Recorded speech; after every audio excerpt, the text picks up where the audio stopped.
الفترة هاي المنصرمة اللي حدثت بعد الثورة وتهافت الفصائل على مناطقنا وقيامها بحكمنا، وبالأخير جاءت قوات سوريا الديمقراطية وحررتنا، واليوم صرنا متحررين حوالي 5-6 سنوات ونحن بخير وبعافية والحمد لله بأمن وأمان.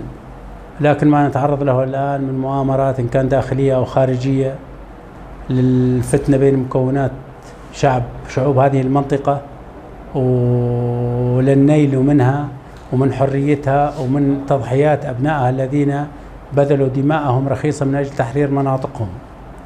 نحن اليوم ندين ونندد بشدة ما يقوم به الخلايا المزروعة إن كان من أي جهة كانت لاستهداف وجهاء وشيوخ العشائر، وذلك بقصد الفتنة.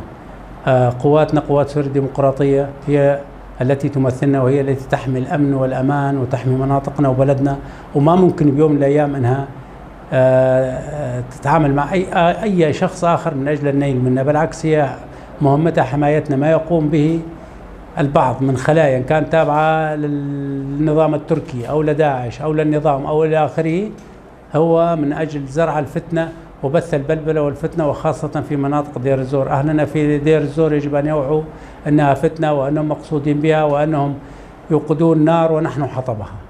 ونحن من هذا المكان نحيي أهلنا في دير الزور من جميع القبائل إن كان عقيدات أو بقارة أو دليم أو إلى آخره، كلهم مشكورين، ونرجو منهم أن يتعاونوا مع أبنائهم في قوات سوريا الديمقراطية. اليوم قوات سوريا الديمقراطية هم من حرروا هذه الأرض، والنسبة الأكبر من أبنائنا، والجميع نحن هنا شركاء في الدم. اليوم كلياتنا بذلنا تضحيات من أجل أن نقوم بتحرير مناطقنا وبلدنا، ونحن إن شاء الله للأفضل والقادم أحسن.